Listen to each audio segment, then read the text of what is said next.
प्रभु जब अपनी शक्तियों का प्रकाश करते तो लगता है कोई त्रिभुवन में जिसकी रक्षा नहीं कर सकता। उसकी रक्षा के लिए मां भवानी दुर्गा अपना भयानक रूप धारण करके महिषासुर आदि दैत्यों का मर्दन करती है। प्रभु है उस रूप में, दूसरा नहीं है। तो उनकी सामर्थ्य कितनी है? दुर्गा कोटि अमित अरिमर्दन। हरि की सामर्थ्य कैसी? अमित दुर्गाओं जैसी। 1 करोड़ अरब नहीं, अमित दुर्गाओं जैसी दुष्टों का मर्दन करने की सामर्थ्य। अमित था नहीं कि कितनी सामर्थ्य है। एक दुर्गा रूप में जब हरि प्रकाशित होते हैं तो त्रिभुवन में कोई सामने खड़ा होने वाला नहीं होता। मां भवानी जिस समय अपने स्वरूप में आती किसी की ताकत नहीं है। ये शुंभ निशुंभ इतने बलवान दैत्य थे, त्रिभुवन में कोई इनका बाल बांका भी नहीं कर सकता था। स्मरण किया समस्त देवताओं ने तो भगवान से ही शक्ति का प्रादुर्भाव हुआ। इतना सुंदर रूप मां भगवती का। शुंभ निशुंभ के पार्षद घूमते रहते थे, उन्होंने देखा, जाके बताया कि आपके महल में जितनी सुंदरियां उसकी दासी बनने योग्य भी नहीं, ऐसी सुंदरी का हमने दर्शन किया। बोले मेरा जाके परिचय बताओ। बोले ऐसा नहीं लगता कि आपके परिचय बताने से केवल आ जाएंगी। तो उनका अगर ऐसा नहीं तो केश कर्षण निर्धूता गौरवा मां गरिष्यति। उसके गौरव को धूल में मिलाते हुए बाल पकड़कर घसीट कर हमारे पास लाओ। मार्कंडेय पुराण। उनके पार्षद गए और बताया हमारे मालिक शुंभ निशुंभ है, उनका आदेश है कि आप महल में चलो और आदर सहित, अगर आप ऐसा ना करती हैं तो मैं आपका निरादर करते हुए बाल पकड़कर घसीटते हुए ले जाऊंगा। देवी जी ने मुस्कुरा दिया और कहा अपने मालिक से कह दो जाकर के कि हम उसी की आज्ञा पालन करती जो हम पर युद्ध में विजय प्राप्त कर ले। वो जाके बोले हाँ वो तो मतवाले, त्रिभुवन में कोई जोड़ ही नहीं था।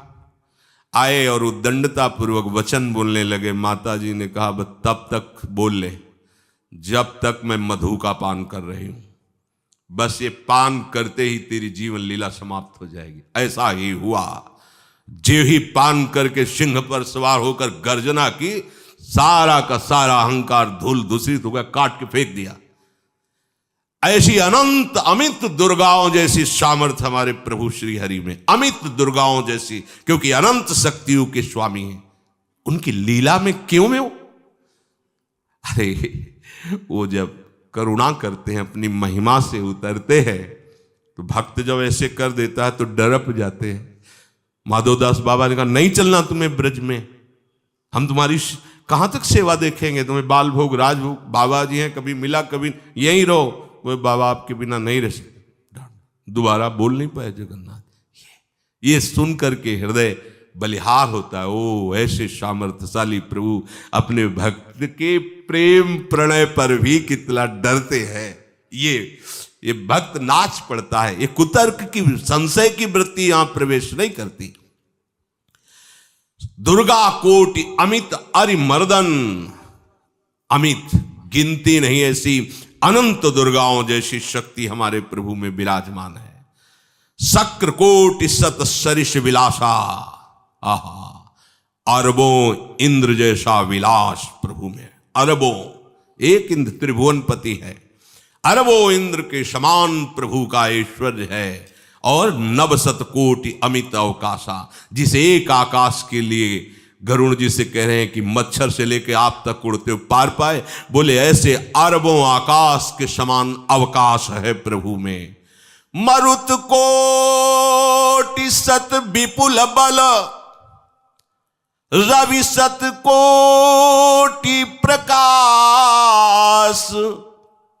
शशि सत कोटि सुशीतल, समन सकल भव त्रास।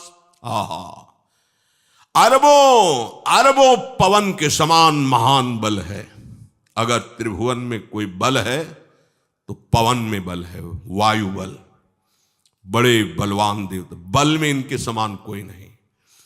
इन्हीं के अंश से प्रकट होते पवन पुत्र हनुमान। और इन्हीं के अंश से प्रकट होते पवन पुत्र भीम, बेजोड़ बलशाली महात्मा। दोनों महात्मा बेजोड़ बलशाली, जेहगिर चरण